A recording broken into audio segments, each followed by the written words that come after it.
Assalamualaikum warahmatullahi wabarakatuh. Selamat siang pemirsa budaya dimanapun berada.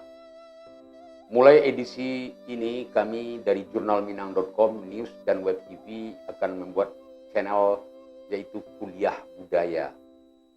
Pada edisi kali ini kami akan memperkenalkan salah satu benda budaya yang pernah digunakan di Minangkabau. Dan setiap channel Kuliah Budaya ini akan diisi dengan pengenalan seluruh benda budaya yang pernah ada digunakan di Minangkabau, terutama oleh nenek moyang kita semenjak dahulu. Baiklah, untuk edisi perdana ini kita akan sampaikan atau kita akan bahas atau kita akan urai bagaimana sebuah benda budaya yang pernah digunakan oleh nenek moyang kita, yaitu yang disebut laka. Saya yakin pemirsa banyak yang belum tahu apa itu laka. Di berbagai daerah ada namanya senggan. Di daerah lain barangkali ada juga namanya alih pariwa atau alas periuk. Nah, atau beberapa variasi nama lainnya. Apakah pemirsa, anak-anak muda, termasuk mungkin yang sudah usia remaja pun sudah tahu atau belum apa itu laka? Kalau belum, saya perkenalkan mana yang laka. Nah, di dalam kebudayaan Minangkabau, saya yakin hari ini sudah banyak yang melihat apa itu contoh barangnya laka itu. Ini sederhana tetapi memiliki fungsi di dalam kebudayaan Minangkabau. Nah, jadi bagi yang belum tahu ini namanya laka. Ada yang bilang senggan, itu sama. Ada yang mengatakan alas periwa atau alih pariwa. Kita deskripsi dulu barangnya karena kita namanya kuliah budaya. Laka ini terbuat dari anyaman lidi-lidi kelapa yang dianyam secara baik dan rapi oleh para nenek moyang kita dari dahulu dan dilestarikan turun-temurun. Dahulu kala hampir setiap rumah pasti ada yang bisa membuat laka ini. Namun hari ini sudah agak terbatas yang membuatnya, namun masih ada, belum bisa kita katakan punah. Karena di pasar-pasar tradisional masih banyak yang menjual. Ukuran laka ini bermacam-macam ini pemirsa budaya. Ada yang kecil, ada yang sedang, ada yang besar. Tergantung dari pemanfaatan yang akan digunakan. Untuk apa laka itu digunakan? Apa itu fungsi laka? Yang pertama adalah sebagai alas atau alih pariwa setelah matang dari tungku sebuah masakan yang dimasak, lalu diletakkan di atas laka ini, sehingga lantai rumah atau lantai dapur atau tempat hidang makan tidak kotor karena hitamnya periuk yang terbuat dari tanah atau tembikar. Ada pariwak silama namanya, ada pariwak air, ada pariwak nasi, ada pariwak gulai, dan lain-lain sebagainya. Jadi ditaruh di sini dulu, baru diangkat.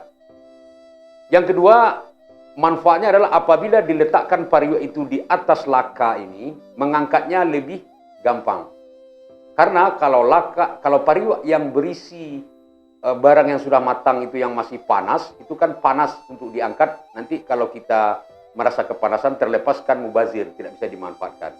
Apabila sehangat-hangatnya pariwak diletakkan di atas laka, kita angkat seperti ini, baru kita bawa ke tempat yang sesuai, maka panas itu tidak akan pindah ke tangan. Karena ini terbuat dari lidi, bagian dari kayu. Kayu itu bukan penghantar panas. Begitu hebatnya nenek moyang kita dahulu. Nah, itu baru satu fungsi laka. Yang kedua, laka ini berfungsi sebagai tempat bertelur untuk ayam. Atau orang kita bilang sangka ayam.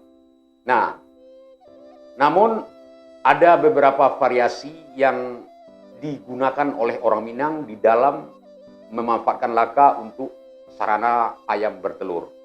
Ada yang meletakkan kain di bawahnya, lalu dijahit atau diikat dengan tali, lalu diletakkan.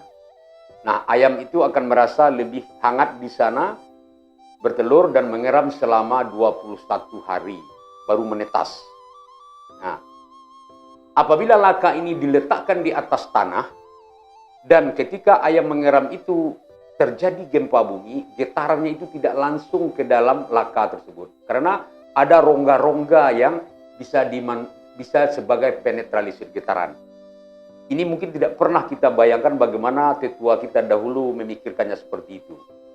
Sebab telur ayam kalau dia bertelur langsung di atas tanah dan terjadi gempa bumi, apakah gempa vulkanik atau gempa tektonik, itu biasanya telur itu tidak jadi menetas atau disebut timbalang ayam yang tidak menetas karena ada gangguan atau goncangan.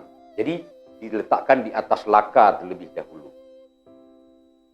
Setidaknya itu dua fungsi laka yang ada di Minangkabau sebagai tempat alat meletakkan periuk dari dapur yang baru matang, masakan yang dimasak di sana, dan sebagai sangka atau tempat ayam bertelur.